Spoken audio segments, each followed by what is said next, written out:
दोस्तों, ये कहानी आपको सोचने पर मजबूर कर देगी। अक्सर हम कई बार कुत्तों का नाम लेकर मिसाल दिया करते हैं। किसी को गाली देते हैं तो कुत्ते का नाम लेकर देते हैं। गाली आदमी को देते हैं, पर नाम कुत्ते का बदनाम होता है। क्या कुत्ता इतना गया गुजरा जीव है? हमने उसे कभी खिलाने पिलाने के बारे में तो नहीं सोचा। भले ही कितने ही दिन से भूखा द्वार पर बैठा हो, लेकिन हमें कभी उसका नाम इस्तेमाल करने में लज्जा नहीं आती है। आपसे निवेदन है कि 5 मिनट का समय निकालकर इस कहानी को जरूर सुने। शायद आपकी सोच बदल जाए। नमस्कार दोस्तों, क्राइम डायरीज यूट्यूब चैनल में आपका स्वागत है। एक गांव में मनोज नाम का लड़का रहता था। वह बहुत परेशान रहता था। वह बस यही सोचता रहता कि मैंने पिछले जन्म में क्या पाप किया था जो मुझे अभी भुगतना पड़ रहा है। एक दिन मनोज को पता चला कि गांव से कुछ दूर एक महात्मा रहते हैं जो सबकी परेशानी सुनते हैं। अगले दिन मनोज महात्मा से मिलने के लिए निकल गया। वह पहुंचकर मनोज ने देखा कि महात्मा अपने आश्रम में कुछ लोगों को उपदेश दे रहे थे। तभी मनोज ने महात्मा को प्रणाम किया और कहा, गुरुवर, मेरे मन में एक प्रश्न उठ रहा है। महात्मा ने कहा, भक्त निसंकोच होकर पूछो, तुम्हारे मन में वह कौन सा प्रश्न उठ रहा है? तब मनोज ने कहा, गुरुवर, मैं यह जानना चाहता हूं कि कुत्ते को एक रोटी खिलाने से मनुष्य को कौन सा फल मिलता है। तभी महात्मा ने बताया, अगर मनुष्य कुत्ते को रोटी खिलाने के 8 फायदे जान जाए तो कभी दुखी नहीं होगा भक्त। कुत्ते को एक रोटी खिलाने से मनुष्य को 8 फायदे होते हैं, तथा जो भी मनुष्य इन फायदों के बारे में जान जाता है उसका जीवन सफल हो जाता है और उसे जीवन में कभी संकट का सामना नहीं करना पड़ेगा। जो भी मनुष्य इस पृथ्वी पर कुत्ते को एक रोटी खिलाता है उसे 8 फायदे होते हैं और वह जीवन भर सुखी रहता है और उसे मृत्यु के बाद मोक्ष की प्राप्ति होती है। महात्मा ने कहा, भक्त, तुम्हें एक कहानी सुनाता हूं, ध्यान से सुनना, फिर तुम्हें सब पता चल जाएगा। एक समय की बात है। एक काले रंग का कुत्ता था। वह बहुत ही बेबस और लाचार था और भूखा प्यासा था। वह गांव में सभी के घर घर जाता था, परंतु उसे कोई भी व्यक्ति रोटी का एक टुकड़ा भी नहीं देता था। वह भूख के मारे इधर उधर भटकता रहता। एक दिन वह गांव के बाहर नदी के किनारे एक ऋषि के आश्रम पर जा पहुंचा और ऋषि से कहने लगा, हे मुनिवर, मुझे लगता है आप बहुत ही दयालु हैं। मुझ बेबस पर दया कीजिए। मैं भूखा प्यासा आपके पास आया हूं। कृपा करके आप मुझे एक टुकड़ा रोटी का दे दीजिए, जिसे खाकर मैं अपनी भूख को शांत कर सकूं। तभी वह ऋषि कहते हैं, हे स्वान, क्या तुम्हें गांव में किसी ने भी रोटी नहीं दी जिसे तुम खाकर अपनी भूख शांत कर सको? तब वह कुत्ता ऋषि से कहता है, हे मुनिवर, मैं आपको क्या बताऊं, आप मेरी बातों पर विश्वास नहीं करोगे। तभी वह ऋषि कहते हैं, स्वान, बताओ तो तुम्हारी बातों पर मैं विश्वास जरूर करूंगा। मुझे तुम बहुत ही बेबस दिखाई देते हो। तभी वह कुत्ता कहता है, ठीक है मुनिवर, मैं आपको अपनी बीती बताता हूं। कुत्ता ऋषि से कहता है, हे मुनिवर, दुनिया के लोगों से प्रार्थना है, हम पर रहम करो। हमारा कोई घर नहीं होता है, कोई सहारा नहीं होता है, कमाकर खाना हमें नहीं आता है, हमें कपड़े पहनने का ज्ञान भी नहीं है। इसलिए सर्दी गर्मी और बरसात में हम ऐसे ही घूमते रहते हैं। हमें पढ़ना लिखना भी नहीं आता। मुनिवर, आपकी तरह हमें अनुशासन में रहना भी नहीं आता। हमें आपकी तरह बोलना नहीं आता। यह हमारा दुर्भाग्य ही समझिए, क्योंकि हम की तरह भूख भी लगती है। चोट लगने पर हमें आपकी तरह दर्द भी होता है। हमें आपकी तरह रोना भी आता है। बस इन्हीं 3 कामों से हम आपकी बराबरी करते हैं। इसलिए हम पर कृपा करके हमें और दुख मत दीजिए। ईश्वर ने तो हमें वैसे भी कष्ट देकर ही भेजा है, ऊपर से आप लोग हमें परेशान करते हैं। हम आपकी तरह मनुष्य नहीं हैं। हम पराधीन जीव हैं। जब हमारा जन्म होता है उस समय हमारे आंख कान होते हैं। हम किसी को कह नहीं सकते कि उस समय आपके जन्म पर जैसे खुशियां मनाई जाती हैं। नाच गाना होता है, ढोल नगाड़े बजाते हैं। हमारे जन्म पर भी यह सब हुआ होगा। हमारे जन्म पर खुशियां मनाई होगी। हम जिस बिछौना पर थे वह बहुत नरम था।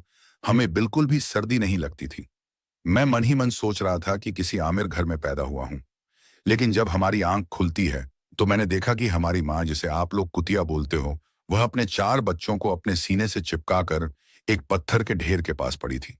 हम 4 भाई थे। बाकी 3 भाई तो सफेद और भूरे रंग के थे। मैं अकेला ही काले रंग का था। सबसे छोटा भी मैं ही था। इसलिए कमजोर था मेरी माँ। हम लोगों के पास बहुत कम ही आती जाती थी, क्योंकि उसे भी अपने लिए कुछ खाने पीने की व्यवस्था करनी पड़ती थी। अगर वह ना खाती तो हमें दूध कहाँ से पिलाती। उस अकेली माँ पर ही हम 4 भाई निर्भर रहते थे। वह बेचारी अपने भोजन के लिए इधर उधर भटकती रहती थी। कभी भोजन मिल जाता था, कभी कुछ भी नहीं मिलता था, परंतु वह हमेशा हम चारों का बहुत ख्याल रखती थी। आखिरकार वह हमारी माँ जो थी, वह रात रात भर जाग कर गांव में पहरा देती थी। किसी की हिम्मत नहीं थी कि कोई भी अनजान आदमी बुरी नीयत से गांव की तरफ भी देख ले। दूसरे गांव के कुत्ते भी हमारी मां के डर के मारे हमारे गांव में नहीं आते थे। गांव में किसी भी किसान के खेत में कोई भी जानवर फसल को नुकसान पहुंचाते या फसल को खाते तो हमारी मां उसे दौड़कर भगा देती थी। गांव वालों के लिए इतना सब करने के बाद भी कोई कोई मनुष्य तो हमारी मां को भोजन तक नहीं देता था। भूख के मारे हमारी मां को मजबूर होकर छीना झपटी करनी पड़ती थी। कई बार तो लोग उसे डंडों से मार मार भगा देते थे। बेचारी उस दिन भूखी प्यासी रहती और अपने पेट की आग से परेशान रहती थी। वह कहता है, हे मुनिवर, आखिर भूख तो हमें आपकी ही तरह लगती है, ऊपर से उसे अपने चारों बच्चों के भूख की चिंता भी रहती थी। आखिर वह मजबूर मां जो थी, भूख उसे चैन से बैठने भी नहीं देती थी। और गांव वालों का भी उस बेबस को देखकर हृदय नहीं बदलता था। वो बेबस होकर उन लोगों के घरों के अंदर चोरी से चली जाती थी और खाने का कुछ मिल जाता तो उसे खाकर अपने पेट की आग बुझा लेती थी। कई बार तो गांव वाले उसे खाने की वस्तु ले जाते हुए देख लेते तो लाठी डंडे लेकर उसके पीछे पड़ जाते। कुछ कठोर लोग तो कई बार उसे घर के अंदर बंद करके मारते थे। हमारी मां को मार मार के बुरा हाल कर देते थे। फिर वह कुत्ता ऋषि से कहता है, हे मुनिवर, हमारी मां ने किसी का भी क्या बिगाड़ा था? उसने सिर्फ अपने पेट के लिए भोजन ही तो चुराया था। चोरी करने का हमें भी कोई शौक नहीं होता है, पर पापी पेट के लिए हमें यह सब करना पड़ता है। भूख के मारे हम मजबूर हो जाते हैं। एक दिन की बात है, बहुत जोर की बारिश हो रही थी, ओले भी पड़े थे, ठंडी ठंडी हवाएं चल रही थी। उस ठंड में ठिठुर कर हमारे 3 भाई मर गए। उस दिन हमारी मां बहुत रोई थी, लेकिन मनुष्य हमारी पीड़ा को नहीं समझते क्योंकि उसके बच्चे थोड़े ही मरे थे। फिर वह कुत्ता कहता है, हे मुनिवर, अब मैं सिर्फ अकेला ही रह गया हूं। मेरी मां अब मेरी बहुत अच्छे से देखभाल करने लगी। फिर एक दिन उसी गांव में एक बड़े साहूकार के घर पर दावत चल रही थी और अनेक प्रकार की मिठाइयां बन रही थी। सेठ जी के घर काफी सारे मेहमान आए थे। हमारी मां कुछ खाने को मिल जाए इस तलाश में बार बार उधर जाती, लेकिन लोग उसे वहां से दुत्कार कर भगा देते थे। किसी को उस पर इतनी सी भी दया नहीं आई कि एक रोटी उस बेचारी को खाने को फेंक दे। एक रोटी से किसी का क्या बिगड़ जाता? मेरी मां बार बार जाती और वहीं खड़ी खड़ी देखती रहती थी। साहूकार जी के घर दावत खाने का सिलसिला चालू हुआ। भोजन परोसा जाने लगा। मेरी मां भी वहीं जाकर पूछे लाने लगी। खाना परोसने वाला आदमी जब किसी काम से अंदर गया तो मेरी मां दबे पांव रोटी लेने को चल पड़ी। इतने में दूसरे आदमी ने मेरी मां को जाते हुए देख लिया तो चारों ओर से लोग चिल्लाने लगे और मेरी मां की तरफ भागे। मेरी मां उनकी चीख सुनकर घबरा गई। 2-3 आदमी लाठी लेकर उसके पीछे बड़े बेरहमी से दौड़े। मेरी मां वहां से घबराकर भागने लगी, परंतु उसे वहां से निकलने का कोई रास्ता नहीं मिला क्योंकि सामने से लोग लाठी डंडे लेकर आ रहे थे। तभी मेरी मां टेबल पर चढ़ गई और एक टेबल से दूसरी टेबल पर छलांग लगाकर कैसे ना कैसे करके वहां से निकल गई।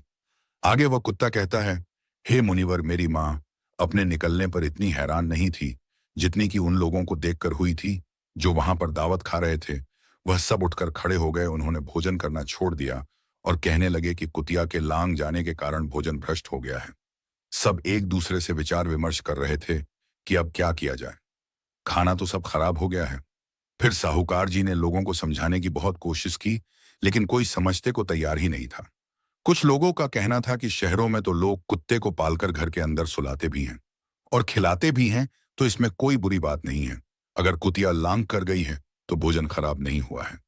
लेकिन उनमें से कुछ लोग बड़े घरों से ताल्लुक रखते थे। उन्होंने एक भी नहीं चलने दी। कह रहे थे कि भोजन तो भ्रष्ट हो गया है, यह हमारे खाने के लायक नहीं है।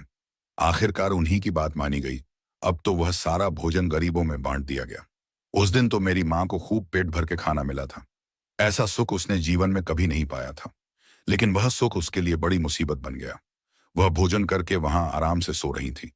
उतने में वह सेठ डंडा लेकर वहां आ पहुंचा और उसे बुरी तरह से पीटने लगा। उसे वहां से भागने का भी कोई अवसर नहीं मिल पाया। डंडों की चोट से वह बुरी तरह से चिल्लाने लगी। मां का विलाप सुनकर पत्थर भी पिघल जाता है, पर उस निर्दय को उस पर जरा भी रहम नहीं आया। वह उसे कठोरता पूर्वक पीटता रहा। मां का वह सौर पूरे गांव में सुनाई दे रहा था। तब कुछ लोग आए और उसे समझाते हुए बोले, सेठ जी, जाने दो, भूख में तो आदमी की भी बुद्धि भ्रष्ट हो जाती है। यह तो एक जानवर है, इसे अच्छे बुरे का क्या ज्ञान। अब इसे मारकर आपको क्या मिलेगा? जो होना था सो हो गया। लोगों के इतना समझाने के बाद उसने हमारी मां को पीटना बंद किया। फिर बड़ी मुश्किल हालात में वह मेरे पास आई। मां ने आकर सारी कहानी मुझे सुनाई। मैंने सोचा कि कितना कष्ट भरा है। हम कुत्तों का जीवन आदमी एक रोटी के टुकड़े के बदले एक चोरी के जितना पीटता है, बेकार है। ऐसा जीवन, ऐसे लोग जो हम लोगों की पीड़ा को नहीं समझते। फिर वह कुत्ता कहता है, हे मुनिवर, एक दिन की बात है, उसी गांव के बाहर एक ब्राह्मण आकर ठहरा हुआ था। उसने अपने भोजन के लिए एक जगह चूल्हा बनाया और उस पर सब्जी बनाने के लिए रख दी। उसके बाद आटा गोद कर रख दिया। वह वहीं पास में नदी पर पानी लेने चला गया। इधर कहीं से मेरी माँ भी घूमती हुई वहां पहुंच गई। उसने आटे को देखा तो सोचने लगी कि शायद इस आटे का कोई मालिक नहीं है। यही सोचकर वह उस आटे को खाने लगी। उधर उस ब्राह्मण ने कुएं के पास से देखा कि उसका आटा एक कुतिया खा रही है। तो वह बड़ा दुखी हुआ। वह बेचारा रोने लगा, क्योंकि वह भी 2 दिनों का भूखा और थका हुआ था। कुछ लोगों ने उसे कहा, अरे ब्राह्मण देवता, इस कुतिया ने तुम्हारा भी आटा बिगाड़ दिया। कल तो इसने सेठ जी की पूरी रसोई खराब करके रख दी। ब्राह्मण दुखी होता हुआ बोला, भाई मुझे क्या मालूम था, यह दुष्ट कुतिया मेरे आटे को खाने के लिए घात लगाए बैठी है। ब्राह्मण ने ना आओ देखा ना ताव, लाठी लेकर उस कुतिया के ऊपर टूट पड़ा। माँ उस आटे को ठीक से खा भी नहीं पाई थी, पर उससे ज्यादा की उस पर डंडे बरस गए। महीनों तक मेरी माँ लड़खड़ाते हुई घूमती रही। उस दिन समझ में आया कि आदमी कितना खुदगर्ज है। हम उसका कितना ही कार्य क्यों ना करें, तो भी वह हमें नहीं समझता। आगे वह कुत्ता कहता, हे मुनिवर, हमारी मजबूरी यह है कि हम उन्हीं मतलबी इंसानों के अधीन रहते हैं।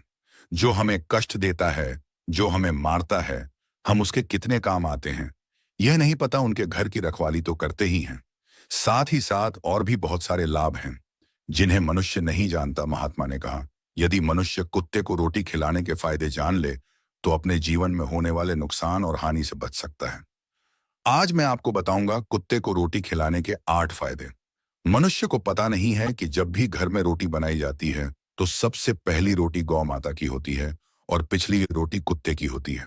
महात्मा ने कहा, ऐसा ही विधान भगवान ने बनाया था, लेकिन भगवान के बनाए उस विधान को भूलकर मनुष्य अगली और पिछली रोटी स्वयं ही खा जाता है। इसका दुष्प्रभाव उसके जीवन पर पड़ता है। कुत्ता वह जीव है जिसको रोटी खिलाने से मनुष्य के जीवन में पड़ने वाले ग्रहों के दोष भी दूर हो जाते हैं। महात्मा ने कहा, कुत्ते को रोटी खिलाने का पहला फायदा, कुत्ते को रोटी खिलाने से गण का नकारात्मक प्रभाव कम हो जाता है। गण अन ग्रह जब अपनी कुदृष्टि डालता है तो हर मनुष्य बर्बाद हो जाता है। जिस व्यक्ति पर उनकी महादशा का आरंभ हो जाता है तो बने बनाए काम अपने आप बिगड़ने लगते हैं और वह मनुष्य आर्थिक तंगी का शिकार हो जाता है। उस स्थिति में व्यक्ति यदि कुत्ते को रोटी खिलाता है तो उस पर गण का दुष्प्रभाव बहुत ही कम हो जाता है। कुत्ते को रोटी खिलाने का दूसरा फायदा, कुत्ते को रोटी खिलाने से भाग्य आपके पक्ष में हो जाता है। आपके घर के अंदर नकारात्मक शक्ति नष्ट हो जाती है। कुत्ते को रोटी खिलाने का तीसरा फायदा, कुत्ते को रोटी खिलाने से माता लक्ष्मी प्रसन्न हो जाती है और आपके घर में धन धान्य की कभी भी कमी नहीं रहती है।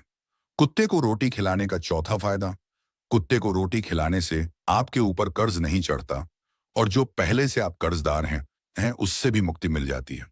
कुत्ते को रोटी खिलाने का पांचवा फायदा, कुत्ते को सुबह शाम भोजन देने से आपका व्यापार बहुत अच्छे से चलता है।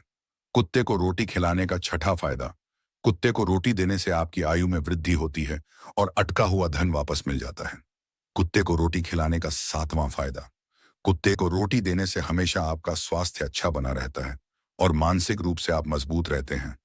आपका मन हमेशा ऊर्जावान रहता है, अच्छे विचार आपके मन के अंदर आते हैं। कुत्ते को रोटी खिलाने का आठवां फायदा, कुत्ते को रोटी खिलाने से भगवान प्रसन्न रहते हैं, क्योंकि भगवान को समस्त जीवों की चिंता रहती है और जो समस्त जीवों पर दया रखता है भगवान भी उस मनुष्य से हमेशा प्रसन्न रहते हैं। भगवान की कृपा सदैव उस परिवार पर बनी रहती है। आपने अपने बड़ों बूढ़ों से सुना होगा, कहते हैं कि जब कुत्ता रोता है तो अब सुगुन होता है। कोई संकट आता है, किसी की मृत्यु होती है, इसलिए कुत्ते को कभी रुलाना नहीं चाहिए।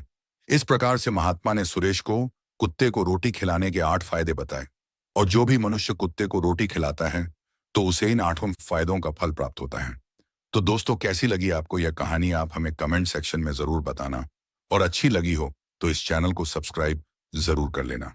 तो चलिए मिलते हैं ऐसी ही कोई नई कहानी में, तब तक के लिए धन्यवाद।